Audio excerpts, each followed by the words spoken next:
Salut à tous les amis, c'est Chris de Tech Digital, très heureux de vous retrouver.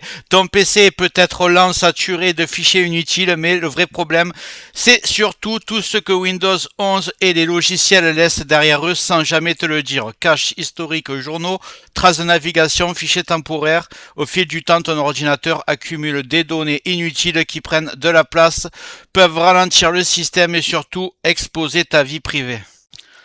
Pendant longtemps, beaucoup de personnes ont utilisé CCleaner pour faire ce nettoyage, mais ce que peu de gens savent, c'est que CCleaner a déjà été accusé de collecter certaines données utilisateurs et même d'avoir intégré un mécanisme de télémétrie jugé intrusif pour une partie de la communauté.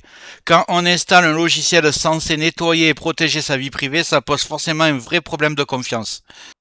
Aujourd'hui, on va donc voir une autre manière de nettoyer son PC, plus transparente, plus respectueuse de la vie privée et surtout sans automatisme caché. Je vais te présenter un logiciel gratuit, open source et beaucoup plus transparent que la majorité des nettoyeurs classiques. On va voir ensemble ce qui nettoie vraiment, comment l'utiliser sans faire de bêtises et pourquoi il mérite qu'on s'y intéresse. Mais juste avant ça, regarde bien en bas à droite de ton écran, tu vois le carré rouge, un clic égale s'abonner, ça te prend 2 secondes, clique dessus, ça récompense mon travail. Si tu peux appuyer sur le pouce pour mettre un like, ça m'aide vraiment à ce que mes vidéos d'aide informatique soient proposées à un maximum de personnes. Si tu veux faire partie de la communauté, regarde bien en bas à droite de ton écran, tu vois un carré en couleur, tu cliques dessus, un clic égale s'abonner, ça récompense mon travail. Règle bien les notifications, la cloche surtout pour avoir toutes mes futures vidéos sur ton écran de bienvenue YouTube. Tu peux cliquer sur rejoindre pour me soutenir encore plus et comme je t'ai dit, tous les liens sont dans le descriptif, tu les vois ici, n'hésite pas à les mettre dans ton panier et tu pourras faire tes achats plus tard. Allez, c'est parti. Ce logiciel s'appelle Bleach Byte. Contrairement à beaucoup de nettoyeurs grand public, il ne fonctionne pas en arrière-plan, n'installe pas de service caché et ne pousse pas vers une version payante.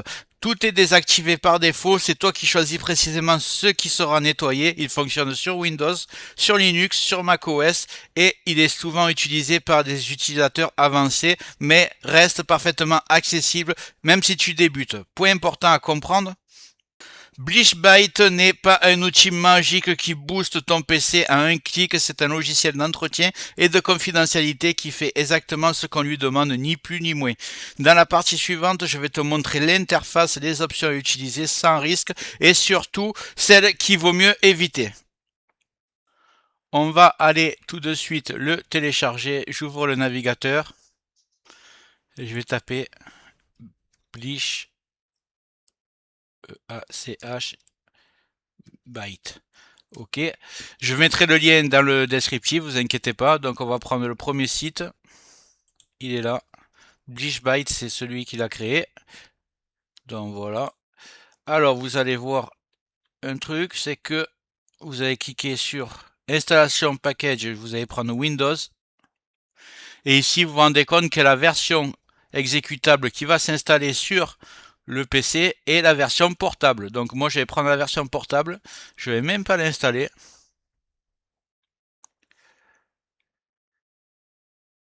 Voilà, ça va se lancer tout seul. On va aller le décompresser.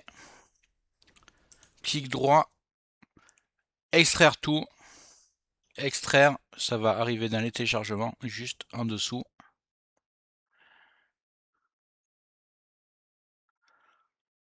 Voilà. Je vais le lancer. Que je trouve le fichier exe. Vous voyez, il est ici. Bleach Byte exe. Vous allez cliquer dessus.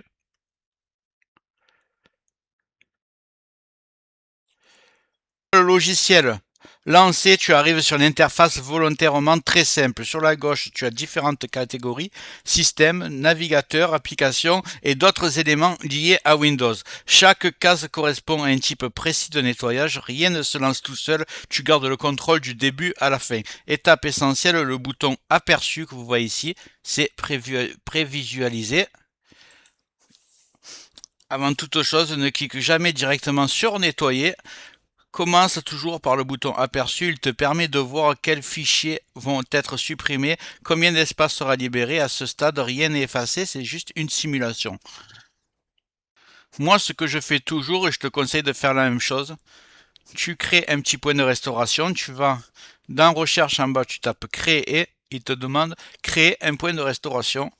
Ici, tu cliques sur créer. Alors, ceux qui ne peuvent pas cliquer parce que c'est grisé, vous tapez sur configurer, vous tapez activer la protection du système et vous mettez environ 11 Go dans la barre ici. Ça vous permettra d'en créer plusieurs tout au long des mois à venir.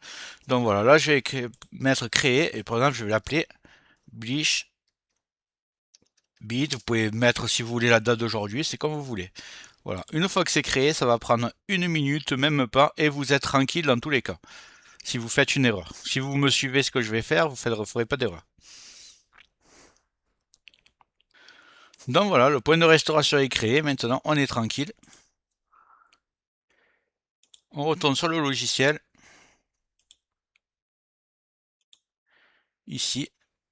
Je vous montre les réglages que je fais tout le temps. Alors, le logiciel, il est très bien parce qu'il est complètement en français, contrairement à d'autres que j'ai présentés. Donc là, dans le système, c'est le plus important. Vous mettez presse-papier. Vous le cochez. Journaux. Corbeille et fichier temporaire. Fichier temporaire, c'est très important. Ne cochez pas les autres parce que ça peut dérégler votre Windows. Donc c'est pas sur ça qu'on va jouer, mais laissez cocher ça. Après, ce que vous allez faire, c'est que vous allez dans votre navigateur que vous utilisez le plus. Moi, sur ce PC, c'est Firefox. Donc, bon, c'est pas mon ordinateur principal, c'est juste pour le tournage. Mais je vous présenterai ce que j'utilise vraiment sur mon ordinateur principal dans les prochains jours. Donc, sur Firefox, vous mettez... et si c'est Chrome, c'est pareil. Vous cochez comme moi. Comme ça, il n'y a pas de risque. Et vous aurez un PC propre. Donc, en fait, vous cochez le cache, ici. Les cookies, bon, ceux qui ont l'habitude de Sekiner, ça ressemble beaucoup, sauf que c'est 100% confidentiel. Stock DOM, donc il y a marqué un peu ça, à quoi ça correspond, c'est pareil, c'est des cookies aussi. Préférence de site, alors ça vous le cochez si vous voulez, en fait c'est quand on vous demande la caméra par exemple sur un site que vous consultez, vous aurez pas, on vous le redemandera pas.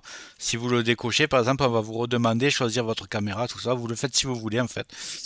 Et historique URL, voilà, comme ça vous faites, une fois que vous avez coché exactement comme moi, si c'est à Chrome, évidemment, vous le mettez à Chrome. Si c'est Opera, vous le mettez Opera. Vous choisissez votre navigateur. Il y a même Brave. Vous voyez, c'est assez complet. Et ensuite, vous allez cliquer sur Nettoyer. Et ensuite, Supprimer. Et là, on voit le travail qui est en train de se faire. Voilà, on va laisser travailler. Voilà, comme vous pouvez le voir, j'ai gagné 17 gigas juste avec ce nettoyage en prenant aucun fichier système important. Juste avec des fichiers temporaires, là vous voyez, il y a marqué thème, c'est des fichiers temporaires la plupart. J'ai gagné 17 gigas. Et si vous avez tout en bas marqué erreur, là il y a marqué erreur 1, c'est juste que c'est un fichier qui est verrouillé parce qu'en cours d'utilisation, donc vous pouvez pas le supprimer. Mais il a supprimé, voilà, 134 000 fichiers temporaires. C'est assez hallucinant. Et ça m'a nettoyé tout le navigateur avec l'historique, le cache, les cookies, etc. Donc franchement, c'est assez énorme. Dites-moi dans les commentaires si vous faites la même manipulation que moi. N'oubliez pas de faire quand même, on ne sait jamais, le point de restauration.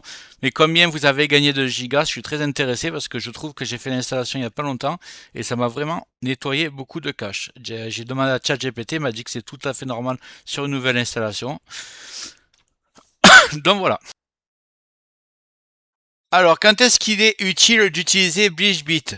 Ce n'est pas un logiciel à lancer tous les jours. Dans la majorité des cas, une utilisation une fois par mois après une grosse mise à jour de Windows ou quand ton disque commence à se remplir sans réseau apparente, c'est largement suffisant. Il est aussi très utile avant de vendre ou de donner un PC si tu veux faire un nettoyage orienté confidentialité ou après avoir désinstallé beaucoup de logiciels. Comparaison rapide avec CCleaner. La grande différence avec CCleaner, ce n'est pas ce qui est nettoyé, mais la manière dont c'est fait. BishBit est gratuit, open source, sans publicité, sans version premium, sans service en arrière-plan et sans collecte de données. Il te demande de réfléchir avant d'agir et là où d'autres outils cherchent surtout la simplicité à tout prix, quitte à être pas efficace. Moi, pour ma part, ce que je fais, c'est que j'utilise le logiciel une fois par mois, genre tous les premiers du mois, en plus d'une analyse antivirus complète que je fais avec le logiciel que je vous ai déjà présenté plein de fois, MRT. Voilà, vous le lancez.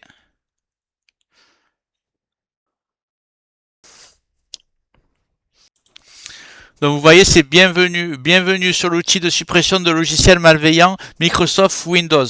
Donc en fait, c'est très simple, vous l'avez obligatoirement, il est sur Windows 10 et Windows 11 préinstallé. Donc il agit en synergie avec votre Windows Defender. Ce que vous faites, c'est que vous tapez juste MRT, vous le lancez et vous arrivez ici. Une fois lancé, vous choisissez la toute première fois, je vous conseille une analyse complète. Ça va prendre du temps, mais au moins vous partez avec un ordinateur. Vous êtes sûr qu'il est hyper clean. Une fois que ça c'est fait, une fois par mois, vous lancez BishBit une fois par mois, par exemple, et en même temps, vous lancez l'analyse rapide. Comme ça, vous êtes sûr qu'à la fin des deux analyses, vous avez un PC qui est toujours nickel. C'est ce que je fais. J'espère que la vidéo t'a plu. Si c'est le cas, tu mets un like, tu peux mettre un commentaire, le carré en couleur en bas à droite, tu peux cliquer dessus si tu n'es pas encore abonné. Tu mets les notifications surtout pour ne rien rater de mes futures vidéos et n'hésite pas à regarder le descriptif de la vidéo, les super affaires Amazon. Chaque achat, tu mets ça dans ton panier, tu achètes quand tu veux. Chaque achat ne te coûtera pas plus cher et soutient le développement de ma chaîne. Je te remercie, je te dis à très bientôt.